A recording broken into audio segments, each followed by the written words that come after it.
Guys, നമ്മളുടെ honey കുറച്ച് ദിവസങ്ങളായിട്ട് ഫുഡൊന്നും കഴിക്കുന്നുണ്ടായിരുന്നില്ല.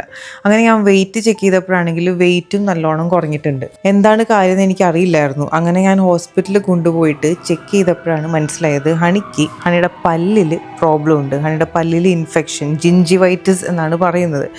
അപ്പോൾ നമ്മുടെ ഹണിക്ക് എത്രയും പെട്ടെന്ന് സർജറി ചെയ്യണം, ഇല്ലാന്നുണ്ടെങ്കിൽ ഹണിക്ക് ഒട്ടും തന്നെ ഫുഡ് കഴിക്കാൻ പറ്റില്ല എന്ന് പറഞ്ഞു ഡോക്ടർ.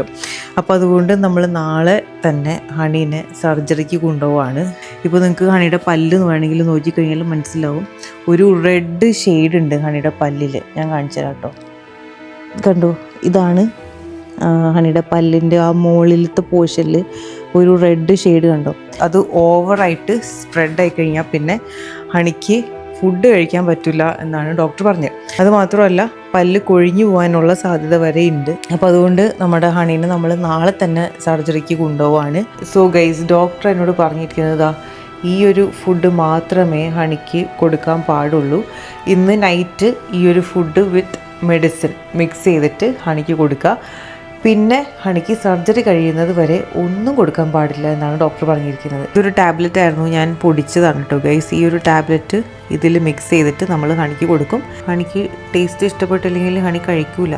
മോനെയും റോക്കി ബോയിനെ പോലെയല്ല, ഹണിക്ക് ടേസ്റ്റൊക്കെ ഭയങ്കര ഇമ്പോർട്ടൻ്റ് ആണ്. ഹണി ചിക്കൻ ചിക്കൻ ചിക്കൻ വാ വാ വാ കഴിച്ചോ.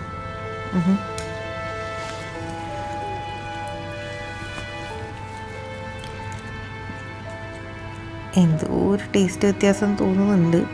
അതുകൊണ്ടാണ് തോന്നുന്ന ആൾ കഴിക്കുന്നില്ല. ഹണിയുടെ ഫുഡ് കഴിക്കുന്നത് കണ്ടാൽ അറിയാം. ഹണിക്ക് കടിക്കാൻ പറ്റുന്നില്ല ഗൈസ്. ഹണിക്ക് ലിക്വിഡ് ഫുഡ് മാത്രമേ കഴിക്കാൻ പറ്റുന്നുള്ളൂ. എന്താ കുഞ്ഞാ, കഴിക്കടാ. കഴിക്കുന്നില്ല ഗൈസ്. ഇപ്പോൾ പറഞ്ഞിട്ട് കാര്യമില്ല ഗൈസ്, നമ്മുടെ ഹണി ഫുഡ് കഴിക്കുന്നില്ല. അപ്പോൾ എന്താണെങ്കിലും ഞാൻ ഹണിയുടെ അടുത്ത് നിന്ന് കംപ്ലീറ്റ് ഫുഡൊക്കെ മാറ്റി. ഇനി നമുക്ക് നാളെ രാവിലെ തന്നെ ഹണീനെ സർജറിക്ക് കൊണ്ടുപോകാം.